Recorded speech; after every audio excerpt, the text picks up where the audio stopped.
얘는 어떻게 오신 거죠? 걸음을 잘 못 걷고. 예, 걸음을 잘 못 걸어요? 그 뒷다리 쪽을 잠깐씩 저는 증상이 있습니다. 그러니까 한쪽 다리만 저는 건가요? 양쪽 다리를 번갈아서 저는 건가요? 왼쪽 뒷다리를 많이 절어요. 요쪽이죠? 그러니까 왼쪽이라고 하면 여기를 이제 전다는 거죠? 네. 얘가 나이가 지금 11살 됐잖아요? 네. 12살 만으로. 요쪽, 그러면 이게 갑자기 된 건가요? 아니면 요 근래에 된 거예요? 꽤 오래됐습니다. 화행하기 시작한 지는 오래됐는데, 예. 최근 들어서 약간 높은 데도 못 올라가고 내려오지도 못하고 어쩌다 뛰어내리면 같은 데 뛰어내리면 그 통증 증상이 막 나타나요. 소리를 지르고 막 깨갱거리고 하는 게. 아, 그래요? 깨갱거리고 그래요? 뛰어내리거나 그러면. 그러면 얘가 요 근래 이렇게 아파지면서 특히 더 심각해지면서 근래 심각해진 거잖아요. 그러면서 변이 더 이렇게 혹시 변비처럼 좀 딱딱하게 본다거나 변 볼 때 힘들어하지 않던가요, 혹시? 힘들어해요. 네, 예전보다 좀 예전보다 조금 더 딱딱해지고 힘들어졌죠. 네, 어떤 때는 변 보다가 소리를 낼 때도 있죠. 예, 이게 통증이 이렇게 지긋하게 오래되다 보면 탄변이 나거나 힘들어집니다. 어디 한번 볼까요?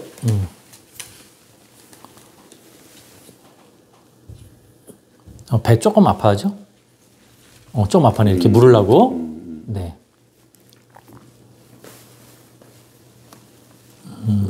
아이고, 무서워라. 으르렁. 이빨 보이네? 얼굴 좀 잡아주세요.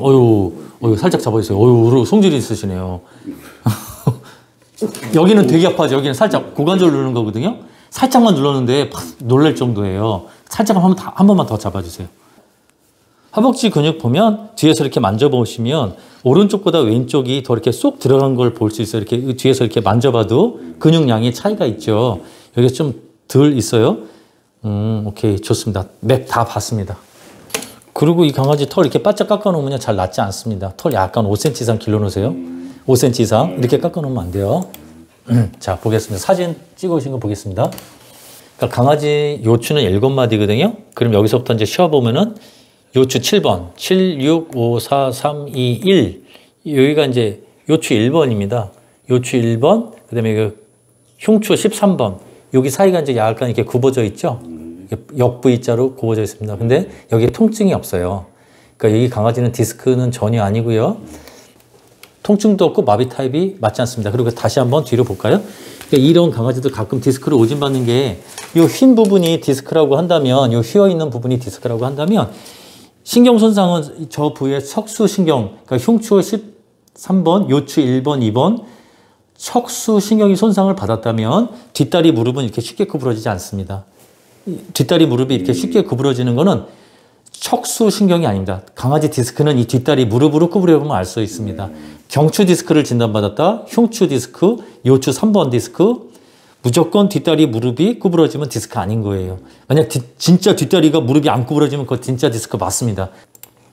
찍어오신 거 너무 잘 찍어오셨어요. 이렇게 오늘 진료 당일날 찍어오신 게 제일 좋거든요. 이제 여기가 보면 여기 R이라고 돼 있으니까 이쪽이 오른쪽이겠죠.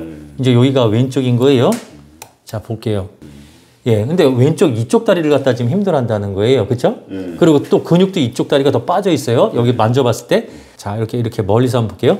근육량의 차이가 보이죠? 오른쪽, 왼쪽이지 않습니까? 그러니까 이쪽으로 여기가 아프기 때문에, 고관절이 아팠기 때문에 여기를 덜 디든 거예요. 그러다 보니까 이게 근육이 이게 바깥으로 포지티브하게 이렇게 바깥으로 이렇게 삐져나와서 이렇게 사과처럼 나와야 되는데, 일자, 그러니까 이렇게 심한 경우는 안으로 이렇게 마이너스식으로 들어갔죠. 이 반대쪽 다리는 이렇게 바깥으로 삐져 있지 않습니까? 그래도 다소. 오른쪽은 바깥으로 다소 나와 있는데 왼쪽은 일자 내지 안으로 들어간 느낌이 있어요. 그러니까 근육량이 빠진 거예요. 왜 그랬을까요? 고관절이 쑤시고 아프다 보니까 이제 이렇게 빠진 거거든요. 그런데 이제 이런 문제는 고관절은 양호한데 걸음을 못 걸었다는 것은 근육량 문제입니다. 그러니까 실내에서만 지냈고 바깥에 산책을 하루에 30분 이상 하지 않은 거예요.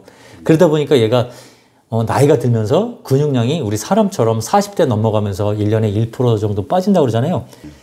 그러니까 40살부터 80살 동안 근육이 1%씩 운동을 안 하고 지냈기 때문에 빠져버린 거예요. 잘 연속으로 못 걷던데.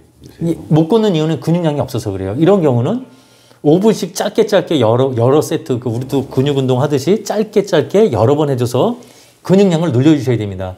나중에 근육량이 더 빠지면 이 한쪽 다리 이렇게 질질질 끌고 다닙니다. 운동하다가 조금 쉬었다가 예, 다시 하고 쉬었다 다시 하고 이런 식으로. 예, 그런 식으로.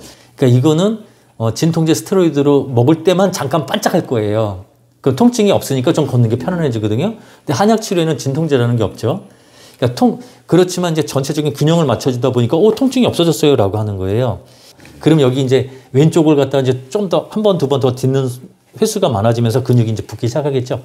근데 근육은 뭐 하루 이틀 뭐 한두 달 한다고 금방 붙진 않아요. 사람에서도 뭐 1년, 2년 해야 근육이 붙지 않습니까? 그러니까 얘도 1, 2년 꾸준히 하다 보면 이제 붙을 겁니다. 디스크 환자도 아니고, 예, 중풍 환자도 아니고, 그러니까 허벅지 근 감소 환자입니다.